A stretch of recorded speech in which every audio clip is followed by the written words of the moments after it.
ಬೀದಿ ಬದಿಯ ಗಾಡಿ ಹೋಟೆಲ್ಗಳಿಂದ ಹಿಡಿದು ದೊಡ್ಡ ದೊಡ್ಡ ರೆಸ್ಟೋರೆಂಟ್ ಡಾಬಾಗಳಲ್ಲಿ ಸಹ ಫುಡ್ ಕಲರ್ ಟೇಸ್ಟಿಂಗ್ ಪೌಡರ್ನ ಬಳಸಿ ಆಹಾರ ತಯಾರಿಸ್ತಾರೆ.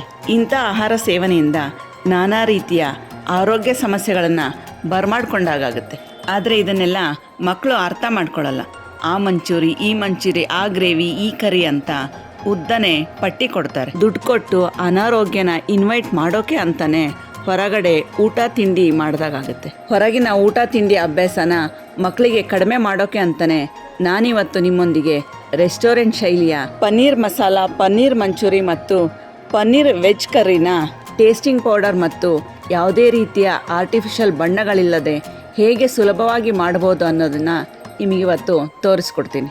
ಇಲ್ಲಿ ಬಳಸ್ತಾ ಇರೋ ಪದಾರ್ಥಗಳ ಔಷಧಿಯುಕ್ತ ಗುಣಗಳನ್ನು ತಿಳಿಯುತ್ತಾ ಕರ್ರಿ ಮತ್ತು ಮಂಚೂರಿಯನ್ನು ಹೇಗೆ ಮಾಡೋದು ಅಂತ ನೋಡೋಣ ಬನ್ನಿ. ಆದರೆ ಅದಕ್ಕಿಂತ ಮೊದಲು ನೀವಿನ್ನೂ ಇಂದ್ರಧನುಷ್ಗೆ ಸಬ್ಸ್ಕ್ರೈಬ್ ಆಗದೇ ಇದ್ದರೆ ಸಬ್ಸ್ಕ್ರೈಬ್ ಆಗಿ ಬೆಲ್ ಐಕಾನ್ ಒತ್ತಿ. ಜೊತೆಗೆ ವಿಡಿಯೋನ ಎಲ್ಲೂ ಸ್ಕಿಪ್ ಮಾಡದೆ ಪೂರ್ತಿಯಾಗಿ ನೋಡಿ. ಕಾದ ಬಾಣಲೆಗೆ 1 ಸ್ಪೂನು ತುಪ್ಪ ಹಾಕಿ ಅರ್ಧ ಬಟ್ಲು ಗೋಡಂಬಿಯನ್ನು ಹಾಕಿ ಹುರಿಯಿರಿ. ಹೃದಯದ ಆರೋಗ್ಯವನ್ನು ಸುಧಾರಿಸಲು ಗೋಡಂಬಿ ಸಹಕಾರಿ. ಗೋಡಂಬಿಯನ್ನು ನಿಯಮಿತವಾಗಿ ಸೇವಿಸೋದ್ರಿಂದ ಕೆಟ್ಟ ಕೊಲೆಸ್ಟ್ರಾಲ್ ಅಂಶನ ಕಡಿಮೆ ಮಾಡಬಹುದು. ಗೋಡಂಬಿಯಲ್ಲಿನ ಮೆಗ್ನೀಷಿಯಂ ಮತ್ತು ಕ್ಯಾಲ್ಸಿಯಂ ಹಲ್ಲನ್ನು ಗಟ್ಟಿಗೊಳಿಸುವುದಲ್ಲದೆ ಮೂಳೆಯ ಡೆನ್ಸಿಟಿಯನ್ನು ಕಾಪಾಡಿ ಮೂಳೆಯ ಆರೋಗ್ಯವನ್ನು ಸುಧಾರಿಸುತ್ತೆ. ಡಯಾಬಿಟಿಸ್ನವರಿಗಂತೂ ಗೋಡಂಬಿ ಒಂದು ಒಳ್ಳೆಯ ಸ್ನ್ಯಾಕ್ ಎಂದೇ ಹೇಳಬಹುದು. ಗೋಡಂಬಿ ಈಗ ಸ್ವಲ್ಪ ಮಟ್ಟಿಗೆ ರೋಸ್ಟ್ ಆಗಿದೆ. ಈಗ ಇದ್ರ ಜೊತೆಗೇನೆ 5-6 ಏಲಕ್ಕಿ ಹಾಕಿ. ಏಲಕ್ಕಿ ಡೈಜೆಷನ್ನ ಸುಧಾರಿಸೋದಲ್ಲದೆ ಬಾಯಿಯ ದುರ್ವಾಸನೆಯನ್ನು ಸಹ ಕಡಿಮೆ ಮಾಡುತ್ತೆ. ಏಲಕ್ಕಿನ ಶುಂಠಿ ಜೊತೆ ಕುದಿಸಿ ಇದಕ್ಕೆ ಜೇನುತುಪ್ಪ ಮಿಕ್ಸ್ ಮಾಡಿ ತಿನ್ನೋದ್ರಿಂದ ಸೋರ್ ಥ್ರೋಟ್ನಿಂದ ಮುಕ್ತಿ ಪಡಿಬಹುದು. ಇದ್ರ ಜೊತೆಗೇನೆ 1 ಸ್ಪೂನು ಲವಂಗ ಹಾಕಿ. ನಮ್ಮ ದೇಹಕ್ಕೆ ದಿನನಿತ್ಯ ಅಗತ್ಯ ಇರುವ ಮ್ಯಾಂಗನೀಸ್ನ 55% ನಾವು ಕೇವಲ 2 ಗ್ರಾಂ ಲವಂಗದಿಂದಲೇ ಪಡಿಬಹುದು. ಲವಂಗದಲ್ಲಿರುವ ಇಜಿನಾಲ್ ಎನ್ನುವ ಒಂದು ವಿಶೇಷ ಅಂಶ ಲಿವರ್ನ ಆರೋಗ್ಯಕ್ಕೆ ತುಂಬ ಸಹಕಾರಿ. ಹಾಗಂತ ಲವಂಗನ ಅತಿಯಾಗಿ ಬಳಸೋದು ಕೂಡ ಒಳ್ಳೆಯದಲ್ಲ. ಈಗ ಇದ್ರೊಟ್ಟಿಗೆ 2 ಚಕ್ರ ಮೊಗ್ಗು ಹಾಕ್ತಿದ್ದೀನಿ. ಚಕ್ರ ಮೊಗ್ಗು anti microbial, anti oxidant, anti inflammatory ಮತ್ತು ಆ್ಯಂಟಿ ಫಂಗೈ ಗುಣ ಹೊಂದಿದೆ. ಇದರ ಈ ವಿಶೇಷ ಗುಣದಿಂದ urinary tract infection, ear infection, pneumonia, ಡಯರಿಯಾದೊಂದಿಗೆ ಹೋರಾಡಲು ಚಕ್ರಮೊಗ್ಗು ಸಹಾಯ ಮಾಡುತ್ತೆ. ಗೋಡಂಬಿ ಎಲ್ಲ ಚೆನ್ನಾಗಿ ರೋಸ್ಟ್ ಆಗಿದೆ. ಈಗ ಇದನ್ನು ಒಂದು ಬೌಲಿಗೆ ಶಿಫ್ಟ್ ಮಾಡಿಕೊಂಡು ಬಾಣಲೆಗೆ 1 ಸ್ಪೂನ್ ತುಪ್ಪ ಹಾಕಿ ಪಲಾವ್ ಎಲೆ ಹಾಕಿ. ಪಲಾವ್ ಎಲೆಯಲ್ಲಿ ವಿಟಮಿನ್ ಎ, ವಿಟಮಿನ್ B6 ಮತ್ತು ವಿಟಮಿನ್ ಸಿ ಅಂಶ ಅಧಿಕವಾಗಿದೆ. ಕೆಲವು ರಿಸರ್ಚ್ಗಳ ಪ್ರಕಾರ ಪಲಾವ್ ಎಲೆ ಇನ್ಸುಲಿನ್ ಲೆವೆಲ್ನ ಇಂಪ್ರೂವ್ ಮಾಡೋದಕ್ಕೆ ಸಹಾಯ ಮಾಡುತ್ತೆ. ಒಂದು 6-7 ಇಂಚಿನಷ್ಟು ಚಕ್ಕೆ ಹಾಕ್ತಿದ್ದೀನಿ. ಚಕ್ಕೆನ ಆ್ಯಂಟಿ ಆಕ್ಸಿಡೆಂಟ್ಸ್ಗಳ ಭಂಡಾರ ಅಂತಲೇ ಹೇಳಬಹುದು. ರಿಸರ್ಚ್ಗಳ ಪ್ರಕಾರ ದಿನಪ್ರತಿ 1.5 ಗ್ರಾಮ್ನಷ್ಟು ಚಕ್ಕೆನ ಸೇವಿಸೋದ್ರಿಂದ ಕೆಟ್ಟ ಕೊಲೆಸ್ಟ್ರಾಲ್ ಅಂಶನ ಮತ್ತು ಬ್ಲಡ್ ಶುಗರ್ನ ಕಡಿಮೆ ಮಾಡ್ಬೋದು. 1 ಗಡ್ಡೆ ಸುಲ್ದಿರೋ ಅಂತ ಬೆಳ್ಳುಳ್ಳಿ ಹಾಕ್ತಾ ಇದ್ದೀನಿ. ಸಾಮಾನ್ಯ ಕೋಲ್ಡ್ನಿಂದ ಹಿಡಿದು ಹಾರ್ಟ್ ಮತ್ತು ಲಿವರ್ನ ಕಾಯಿಲೆಗಳಿಗೂ ಸಹ ಬೆಳ್ಳುಳ್ಳಿ ರಾಮಬಾಣ. 2 ಇಂಚಿನಷ್ಟು ಶುಂಠಿ ಹಾಕ್ತಾ ಇದ್ದೀನಿ.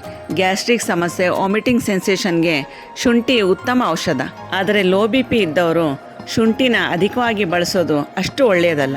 ಯಾಕಂದರೆ ಶುಂಠಿ BPನ ಕಡಿಮೆ ಮಾಡುತ್ತೆ. 1.5 ಸ್ಪೂನ್ ಸೋಪಿನ ಕಾಳು ಹಾಕ್ತಾ ಇದ್ದೀನಿ. ಪ್ರಪಂಚದ ಮೂಲೆ ಮೂಲೆಯಲ್ಲೂ ಸೋಪಿನ ಕಾಳನ್ನು ಊಟದ ನಂತರ ತಿಂತಾರೆ. ಇದಕ್ಕೆ ಕಾರಣ ಸೋಪಿನ ಕಾಳು ಡೈಜೆಷನ್ನ ಇಂಪ್ರೂವ್ ಮಾಡುತ್ತೆ, ಗ್ಯಾಸ್ ಆಗದಂತೆ ತಡೆಯುತ್ತೆ ಮತ್ತು ಬಾಯಿಯ ದುರ್ವಾಸನೆಯನ್ನು ನಿವಾರಿಸುತ್ತೆ. ಸೋಪಿನ ಕಾಳಿನಲ್ಲಿ ಫೈಬರ್ ಅಂಶ ಅಧಿಕವಾಗಿದೆ. ಹಾಗಾಗಿ ಡಯಾಬಿಟಿಸ್ನವ್ರಿಗೂ ಸಹ ಸೋಪಿನ ಕಾಳು ಒಳ್ಳೆಯದು. 1 ಸ್ಪೂನು ಜೀರಿಗೆ ಹಾಕಿ.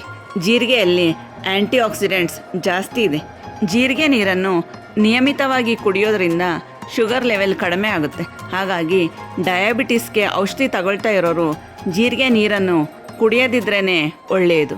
ಜೀರಿಗೆ ಉತ್ತಮ ಬ್ಲಡ್ ಥಿನ್ನರ್ ಕೂಡ ಹೌದು. 2 ಹೆಚ್ಚಿದ ಈರುಳ್ಳಿ ಹಾಕ್ತಾ ಇದ್ದೀನಿ.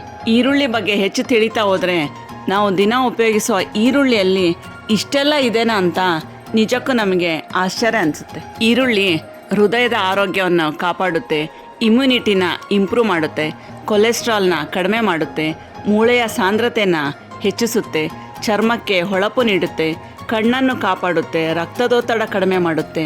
ಹೀಗೆ ಪಟ್ಟಿ ಮಾಡ್ತಾ ಹೋದರೆ ಒಂದಿಡೀ ದಿನ ಸಾಲಲ್ಲ. ಅಷ್ಟೊಂದು ಉಪಕಾರ ಈ ಈರುಳ್ಳಿಯಿಂದ.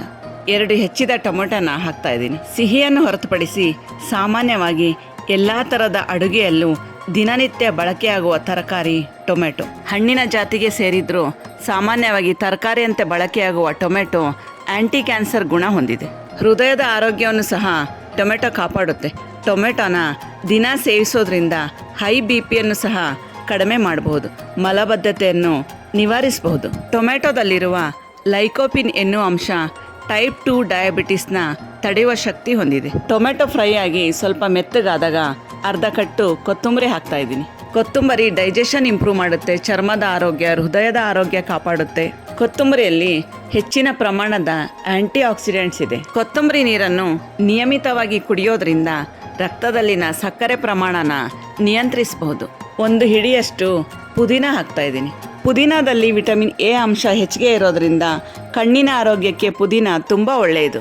ಇಂಡೈಜೆಷನ್ನ ಸರಿ ಮಾಡೋಕ್ಕೆ ಪುದೀನ ಒಂದು ಒಳ್ಳೆಯ ಮನೆಮದ್ದು. ಪುದೀನದ ಎಸೆನ್ಷಿಯಲ್ ಆಯಿಲ್ನ ಸುವಾಸನೆ ಮಾತ್ರದಿಂದಲೇ ಫ್ರಸ್ಟ್ರೇಷನ್, ಆಂಗ್ಸೈಟಿಯಿಂದ ಮುಕ್ತಿ ಪಡಿಬಹುದು ಅಂತ ಸಂಶೋಧನೆ ಹೇಳುತ್ತೆ. ಎಲ್ಲ ಇಂಗ್ರೀಡಿಯೆಂಟ್ಸ್ಗಳನ್ನ ಚೆನ್ನಾಗಿ ಬಾಡಿಸ್ಕೊಂಡ ನಂತರ ಸ್ಟವ್ ಆಫ್ ಮಾಡಿ ತಣ್ಣಗಾಗಲು ಬಿಡಿ. ತಣ್ಣಗಾದ ನಂತರ ಮಿಕ್ಸಿ ಜಾರಿಗೆ ಹಾಕಿ ಪೇಸ್ಟ್ ಮಾಡ್ಕೊಳ್ಳಿ. ಕರಿಯ ಮಸಾಲೆ ಏನೋ ರೆಡಿ ಆಯಿತು. ಈಗ ಕರಿಗೆ ಒಗ್ಗರಣೆ ಹಾಕ್ಕೊಂಡ್ಬಿಡೋಣ. ಬಾಣಲೆಗೆ 1 ಬಟ್ಲು ಶೇಂಗಾ ಎಣ್ಣೆ ಹಾಕ್ಕೊಳ್ಳಿ. ರಿಫೈನ್ಡ್ ಸನ್ಫ್ಲವರ್ ಆಯಿಲ್ ಹೃದಯದ ಆರೋಗ್ಯಕ್ಕೆ ಅಷ್ಟು ಒಳ್ಳೆಯದಲ್ಲ. ಅದರಲ್ಲೂ ಡಯಾಬಿಟಿಸ್ ಇದ್ದವರು ರಿಫೈನ್ಡ್ ಸನ್ಫ್ಲವರ್ ಆಯಿಲ್ನ ಬಳಸ್ತಾ ಇರೋದೇ ಉತ್ತಮ. ಎಣ್ಣೆ ಕಾದ ನಂತರ 1 ಸ್ಪೂನು ಜೀರಿಗೆ, 3 ಎಸಳು ಕರಿಬೇವು, 3 ಪಲಾವ್ ಎಲೆ, 2 ಸ್ಪೂನು ಎಳ್ಳು ಹಾಕಿ. ನಮ್ಮ ದೇಹಕ್ಕೆ ಪ್ರತಿನಿತ್ಯ ಬೇಕಾಗುವ ಫೈಬರ್ನ ಸುಮಾರು 12% ಅಷ್ಟನ್ನು ನಾವು 3 ಸ್ಪೂನ್ ಎಳ್ಳು ಒಂದರಿಂದಲೇ ಪಡಿಬಹುದು. ಇನ್ನೂ ಕೆಲವು ಸಂಶೋಧನೆಗಳ ಪ್ರಕಾರ ಎಳ್ಳು ಹಾರ್ಟ್ ಡಿಸೀಸ್ನ, ಒಬೆಸಿಟಿನ ಮತ್ತು ಟೈಪ್ 2 ಡಯಾಬಿಟಿಸ್ನ ಹತೋಟಿಯಲ್ಲಿಡಲು ಸಹಾಯ ಮಾಡುತ್ತೆ. 5-6 ಮೆಣಸಿನ್ಕಾಯಿನ ಸ್ಲಿಟ್ ಮಾಡಿ ಹಾಕಿ. ಹಸಿ ಮೆಣಸಿನ್ಕಾಯಿನಲ್ಲಿರುವ ಕ್ಯಾಪ್ಸೈಸನ್ ಎನ್ನುವ ಅಂಶ ಆಂಟಿ ಮೈಕ್ರೋಬೇಲ್ ಮತ್ತು ಪೇನ್ ರಿಲೀವಿಂಗ್ ಗುಣ ಹೊಂದಿದೆ. ಇದು ಹೃದಯದ ಆರೋಗ್ಯವನ್ನು ಹೆಚ್ಚಿಸುವುದು ಮತ್ತು ವೇಟ್ ಲಾಸ್ಗೂ ಕೂಡ ಸಹಾಯ ಮಾಡುತ್ತೆ. 1 ಬಟ್ಲು ಸಣ್ಣಗೆ ಹೆಚ್ಚಿದ ಈರುಳ್ಳಿ ಹಾಕಿ. ಈರುಳ್ಳಿಯಲ್ಲಿರುವ ಕ್ವೆಸಿಟನ್ ಎನ್ನುವ ಅಂಶ ಹೃದಯದ ಆರೋಗ್ಯವನ್ನು ಕಾಪಾಡುತ್ತೆ. ಇನ್ನೂ ಕೆಲವು ಸಂಶೋಧನೆಗಳ ಪ್ರಕಾರ ನಿಯಮಿತವಾಗಿ ಈರುಳ್ಳಿಯನ್ನು ಸೇವಿಸೋದ್ರಿಂದ ಬ್ಲಡ್ ಶುಗರನ್ನು ಕಡಿಮೆ ಮಾಡಬಹುದು. ಈರುಳ್ಳಿ ಹೊಂಬಣ್ಣಕ್ಕೆ ಬಂದ ನಂತರ ರುಬ್ಬಿಟ್ಕೊಂಡಿರೋಂಥ ಮಸಾಲೆ ಹಾಕಿ. ಭಾರತೀಯರಿಗೂ ಮತ್ತು ಈ ಮಸಾಲೆಗಳಿಗೂ ಒಂಥರ ಅವಿನಾಭಾವ ನಂಟು. ಋಗ್ವೇದ, ಯಜುರ್ವೇದ, ಸಾಮವೇದ, ಅಥರ್ವ ವೇದಗಳಲ್ಲೂ ಸಹ ಈ ಮಸಾಲೆಗಳ ಉಲ್ಲೇಖ ಇದೆ. ಭಾರತೀಯ ಮಸಾಲೆಗಳ ಈ ಘಮ, ಭಾರತೀಯ ಉತ್ಕೃಷ್ಟ ಪರಂಪರೆ, ಭಾರತೀಯರ ಆಗರ್ಭ ಶ್ರೀಮಂತಿಕೆಯಿಂದಲೇ ಅಲ್ವಾ ಬ್ರಿಟಿಷರು ಟ್ರೇಡ್ ಎಂಬ ಹಣೆಪಟ್ಟಿಯೊಂದಿಗೆ ಭಾರತಕ್ಕೆ ಬಂದಿದ್ದು. 1.5 ಸ್ಪೂನ್ ಕೊತ್ತಂಬರಿ ಕಾಳಿನ ಪುಡಿ, 1.5 ಸ್ಪೂನ್ ಗರಂ ಮಸಾಲ, 2 ಸ್ಪೂನ್ ಖಾರದ ಪುಡಿ, 1 ಸ್ಪೂನ್ ಅರಿಶಿನ ಹಾಕಿ ಚೆನ್ನಾಗಿ ಮಿಕ್ಸ್ ಮಾಡ್ಕೊಳ್ಳಿ. ಭಾರತೀಯರ ಪ್ರತಿ ಅಡುಗೆಯಲ್ಲೂ ಬಳಕೆಯಾಗುವ ಇನ್ನೊಂದು ಬಹುಮುಖ್ಯ ಮಸಾಲೆ ಅಂದರೆ ಅದು ಅರಿಶಿಣ. ಅರ್ಧ ಸ್ಪೂನ್ ಮೆಣಸಿನ ಪುಡಿ ಹಾಕಿ ಚೆನ್ನಾಗಿ ಕೈ ಆಡಿಸಿ. ಕೆಲವು ನಿಮಿಷಗಳ ನಂತರ ಮಸಾಲೆಯೊಂದಿಗೆ ಮಿಕ್ಸ್ ಆಗಿದ್ದ ಎಣ್ಣೆ ನಿಧಾನವಾಗಿ ಹೊರ ಬರೋಕ್ಕೆ ಶುರು ಆಗುತ್ತೆ. ಆಗ ಮಿಕ್ಸಿ ಜಾರ್ ತೊಳೆದ ನೀರನ್ನು ಹಾಕಿ ಕನ್ಸಿಸ್ಟೆನ್ಸಿನ ಅಡ್ಜಸ್ಟ್ ಮಾಡ್ಕೊಳ್ಳಿ. ನಾನಿಲ್ಲಿ ತೋರಿಸ್ತಿರೋ ಅಳತೆ ಎಲ್ಲ ಸುಮಾರು 350 ಗ್ರಾಮ್ನಿಂದ 400 ಗ್ರಾಮ್ನಷ್ಟು ಪನ್ನೀರನ್ನು ಬಳಸಿ ಮಾಡಬಹುದಾದ ಕರಿದಾಗಿದೆ. ರುಚಿಗೆ ತಕ್ಕಷ್ಟು ಉಪ್ಪನ್ನು ಹಾಕಿ. ಮಸಾಲೆ ತಳ ಹಿಡಿದಂತೆ ಆಗಾಗ ಕೈ ಆಡಿಸ್ತಾರೆ. ಮಸಾಲೆ ಎಲ್ಲ 1 ಕುದಿ ಬಂದ ಮೇಲೆ ಸಣ್ಣಗೆ ಹೆಚ್ಚಿಟ್ಕೊಂಡಂತಹ ಪನ್ನೀರನ್ನು ಹಾಕಿ. ಪನ್ನೀರ್ನಲ್ಲಿ ಕ್ಯಾಲ್ಸಿಯಂ ಅಂಶ ಹೆಚ್ಚಿರೋದ್ರಿಂದ ಇದು ಮೂಳೆಯನ್ನು ಗಟ್ಟಿಗೊಳಿಸುತ್ತೆ. ಪನ್ನೀರ್ನಲ್ಲಿ ಕೇಸಿನ್ ಎನ್ನುವ ಒಂದು ವಿಶೇಷ ಪ್ರೋಟೀನ್ ಅಂಶ ಇದೆ. ಇದು ಅಥ್ಲೀಟ್ಸ್ ಮತ್ತು ಬಾಡಿ ಬಿಲ್ಡರ್ಸ್ಗಳ ಫೇವರೆಟ್ ಪ್ರೋಟೀನ್. ಪನ್ನೀರ್ನಲ್ಲಿ magnesium, vitamin B12, zinc, potassium ಅಧಿಕವಾಗಿದೆ. ಪನ್ನೀರ್ನೆಲ್ಲ ಹಾಕಿ ಕೈಯಾಡಿಸಿ ಕುದಿಯಲು ಬಿಡಿ. ಕೆಲವು ನಿಮಿಷಗಳ ನಂತರ ಪನ್ನೀರ್ ಕೂಡ ಚೆನ್ನಾಗಿ ಬೆಂದಿರುತ್ತೆ ಹಾಗೂ ಕರಿಯ ಟೆಕ್ಸ್ಚರ್ ಒಂದು ಹದಕ್ಕೆ ಬಂದಿರುತ್ತೆ. ಈ ಹಂತದಲ್ಲಿ ಕರಿಗೆ ಕಸೂರಿ ಮೇಥಿಯನ್ನು ಹಾಕಿ. ಉತ್ತರ ಭಾರತದ ಎಲ್ಲ ಅಡುಗೆಗಳಲ್ಲೂ ಸಾಮಾನ್ಯವಾಗಿ ಬಳಕೆಯಾಗುವ ಕಸೂರಿ ಮೇಥಿ ಅಡುಗೆಗಳಿಗೆ ಒಂದು ವಿಶೇಷ ಫ್ಲೇವರ್ ಕೊಡುತ್ತೆ. ಕಸೂರಿ ಮೇಥಿ ಹಾಕಿದ ನಂತರ ಸ್ಟವ್ ಆಫ್ ಮಾಡಿ. ಪನ್ನೀರ್ ಕರಿಗೀಗ ಫೈನಲ್ ಟಚ್ ಕೊಡೋಣ. ಅರ್ಧ ಬಟ್ಲು ಕ್ರೀಮನ್ನು ಪನ್ನೀರಿಗೆ ಹಾಕಿ. ಇದು ಪನ್ನೀರ್ ಕರಿಯ ರುಚಿ ಹೆಚ್ಚಿಸುತ್ತೆ. ಈಗ ಈ ಕ್ರೀಮನ್ನು ಎಲ್ಲಿಂದ ತರೋದು ಅಂತ ಟೆನ್ಷನ್ ಮಾಡ್ಕೋಬೇಡಿ. ಸಿಹಿ ಮೊಸರನ್ನು ಚೆನ್ನಾಗಿ ಬೀಟ್ ಮಾಡಿದ್ರಾಯ್ತು. ಯಾವುದೇ ರೀತಿಯ ಬಣ್ಣ, ಟೇಸ್ಟಿಂಗ್ ಪೌಡರ್ ಇಲ್ಲದಂತಹ ಬಿಸಿ ಬಿಸಿಯಾದ ಪನ್ನೀರ್ ಕರಿ ಚಪಾತಿ ಅಥವಾ ಪರೋಟದೊಂದಿಗೆ ಸವಿಯಲು ಸಿದ್ಧವಾಗಿದೆ. ನೀವು ಕೂಡ ಈ ರೆಸಿಪಿನೊಮ್ಮೆ ಟ್ರೈ ಮಾಡಿ ನೋಡಿ ಹೇಗಿದೆ ಅಂತ ಕಾಮೆಂಟ್ ಮಾಡಿ ಮತ್ತು ಈ ವಿಡಿಯೋನ ನಿಮ್ಮ ಫ್ರೆಂಡ್ಸ್ ಮತ್ತು ಕುಟುಂಬದವರೊಂದಿಗೆ ಶೇರ್ ಮಾಡಿ. ಮನೆಗೆ ಗೆಸ್ಟ್ ಬಂದಾಗ ವಿಶೇಷವಾದ ಅಡುಗೆ ಮಾಡೋಕ್ಕೆ ಟೈಮ್ ಇಲ್ಲ ಎಂದಾಗ ತೀರಾ ಕಡಿಮೆ ಸಮಯದಲ್ಲಿ ಹೆಚ್ಚು ಶ್ರಮ ಇಲ್ಲದೆ ತುಂಬ ಸುಲಭವಾಗಿ ಮಾಡಬಹುದಾದಂತಹ ಪನ್ನೀರ್ ರೆಸಿಪಿನ ಇವತ್ತು ನಿಮಗೆ ತೋರಿಸ್ಕೊಡ್ತೀನಿ. ಈ ಪನ್ನೀರ್ ವೆಜ್ ಕರಿನ ಹೇಗೆ ಮಾಡೋದು ಅಂತ ನೋಡೋದಕ್ಕಿಂತ ಮೊದಲು ನೀವಿನ್ನೂ ಇಂದ್ರಧನುಷ್ಗೆ ಸಬ್ಸ್ಕ್ರೈಬ್ ಆಗದೇ ಇದ್ದರೆ ಸಬ್ಸ್ಕ್ರೈಬ್ ಆಗಿ ಬೆಲ್ ಐಕಾನ್ ಒತ್ತಿ. ಒಂದು ಬೌಲ್ಗೆ 2 ಬಟ್ಲು ಮೀಡಿಯಮ್ ಸೈಜ್ ಹೆಚ್ಚಿದ ಕ್ಯಾಪ್ಸಿಕಮ್ ಹಾಕ್ತಾಯಿದ್ದೀನಿ. ಕ್ಯಾಪ್ಸಿಕಮ್ನ ವಿಟಮಿನ್ ಸಿಯ ಭಂಡಾರ ಅಂತ ಹೇಳೋ ಅಷ್ಟು ವಿಟಮಿನ್ ಸಿನ ಕೇವಲ ಒಂದೇ ಒಂದು ಕ್ಯಾಪ್ಸಿಕಮ್ನಿಂದ ನಾವು ಪಡಿಬಹುದು. ಹೀಗೆ ಬಿಡಿ ಬಿಡಿಯಾಗಿ ಹೆಚ್ಚಿದಂತಹ ಈರುಳ್ಳಿನ 2 ಬಟ್ಲು ಹಾಕ್ತಾಯಿದ್ದೀನಿ. ನಾನಿಲ್ಲಿ ಸುಮಾರು 200 ಗ್ರಾಮ್ ಪನ್ನೀರ್ ಅಳತೆಗೆ ತಕ್ಕಷ್ಟು ಇಂಗ್ರೀಡಿಯೆಂಟ್ಸ್ನ ತೋರಿಸ್ತಿದ್ದೀನಿ. ನೀವು ಬೇಕಾದರೆ ಅಳತೆನ ಹೆಚ್ಚು ಅಥವಾ ಕಡಿಮೆ ಮಾಡ್ಕೋಬೋದು. 1 ಬಟ್ಲು ಸಣ್ಣಗೆ ಹೆಚ್ಚಿರುವ ಟೊಮೆಟೊ ಹಾಕ್ತಾಯಿದ್ದೀನಿ. ಕಣ್ಣಿನ ಆರೋಗ್ಯಕ್ಕೆ ಟೊಮೆಟೊ ತುಂಬ ಒಳ್ಳೆಯದು. ಸುಮಾರು 200 ಗ್ರಾಮ್ನಷ್ಟು ಪನ್ನೀರ್ನ ಸಣ್ಣಗೆ ಹೆಚ್ಚಿ ಹಾಕ್ತಾಯಿದ್ದೀನಿ. ನಮ್ಮ ದೇಹಕ್ಕೆ ಬೇಕಾಗುವಂತಹ 9 ಬಹುಮುಖ್ಯವಾದ ಅಮಿನೋ ಆ್ಯಸಿಡ್ಗಳು ಪನ್ನೀರ್ನಲ್ಲಿದೆ. ಪನ್ನೀರ್ನಲ್ಲಿರುವ ಟ್ರಿಪ್ಟೋಫ್ಯಾನ್ ಎನ್ನುವ ಒಂದು ವಿಶೇಷ ಅಂಶ ನಮ್ಮ ದೇಹದಲ್ಲಿ ಇನ್ಸುಲಿನ್ ಪ್ರೊಡಕ್ಷನ್ಗೆ ಸಹಾಯ ಮಾಡುತ್ತೆ. ಈಗ ಮಸಾಲೆಗಳನ್ನು ಹಾಕೋಣ. 1.5 ಸ್ಪೂನ್ ಕೊತ್ತಂಬರಿ ಕಾಳಿನ ಪುಡಿ, 1.5 ಸ್ಪೂನ್ ಗರಂ ಮಸಾಲ, 1 ಸ್ಪೂನು ಅರಿಶಿಣ, 1 ಸ್ಪೂನು ಮೆಣಸಿನ ಪುಡಿ, 1 ಸ್ಪೂನು ಜೀರಿಗೆ ಪುಡಿ, 2 ಸ್ಪೂನು ಕಸೂರಿ ಮೇಥಿ ಹಾಕಿ.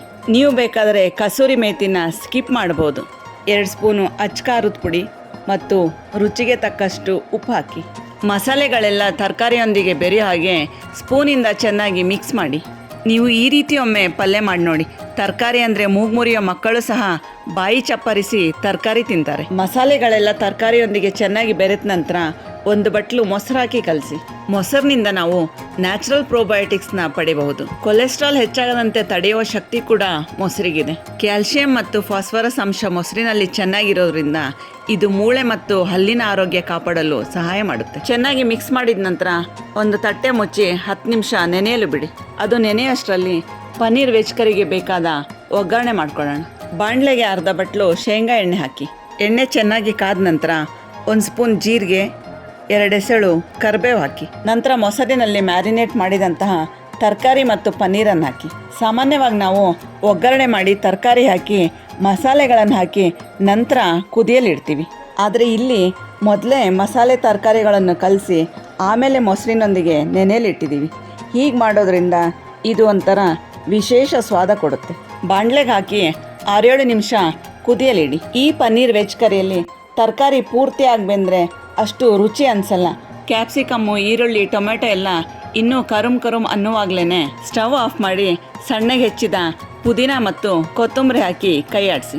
ಮಸಾಲೆಗಳನ್ನು ರುಬ್ಬುವ ಜಂಜಾಟವಿಲ್ಲದೆ ಕೆಲವು ಮಸಾಲೆಗಳನ್ನು ಬಳಸಿ ಅತಿ ಕಡಿಮೆ ಸಮಯದಲ್ಲಿ ಪನ್ನೀರ್ ವೆಜ್ ಕರ್ರಿ ರೆಡಿ ಆಯಿತು. ಈಗ ಇದನ್ನು ಚಪಾತಿ, ರೋಟಿ ಅಥವಾ ಪರೋಟದೊಂದಿಗೆ ಸವಿದರಾಯಿತು. ಪನ್ನೀರ್ನ ಈ ರೆಸಿಪಿಯನ್ನು ನೀವು ಕೂಡ ಟ್ರೈ ಮಾಡಿ ಹಾಗೂ ಈ ವಿಡಿಯೋನ ನಿಮ್ಮ ಫ್ರೆಂಡ್ಸ್ ಮತ್ತು ಕುಟುಂಬದವರೊಂದಿಗೆ ಶೇರ್ ಮಾಡಿ.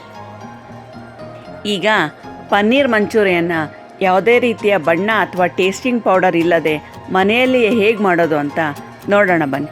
ಆದರೆ ಅದಕ್ಕಿಂತ ಮೊದಲು ನೀವಿನ್ನೂ ಇಂದ್ರಧನುಷ್ಗೆ ಸಬ್ಸ್ಕ್ರೈಬ್ ಆಗದೇ ಇದ್ದರೆ ಸಬ್ಸ್ಕ್ರೈಬ್ ಆಗಿ ಬೆಲ್ ಐಕಾನ್ ಒತ್ತಿ. 1 ಬೌಲ್ಗೆ 1/2 ಬಟ್ಲು ಮೈದಾ, 2 ಸ್ಪೂನ್ ಕಾರ್ನ್ ಫ್ಲೋರ್, 1 ಸ್ಪೂನ್ ಖಾರದ ಪುಡಿ, ರುಚಿಗೆ ತಕ್ಕಷ್ಟು ಉಪ್ಪು ಹಾಕಿ ಚೆನ್ನಾಗಿ ಮಿಕ್ಸ್ ಮಾಡ್ಕೊಳ್ಳಿ. ನಾನಿಲ್ಲಿ ತುಂಬ ಸಿಂಪಲ್ ವಿಧಾನನ ತೋರಿಸ್ತಾ ಇದ್ದೀನಿ. ಇದಕ್ಕೀಗ ನಿಧಾನವಾಗಿ ನೀರು ಹಾಕಿ ಮಿಕ್ಸ್ ಮಾಡಿ.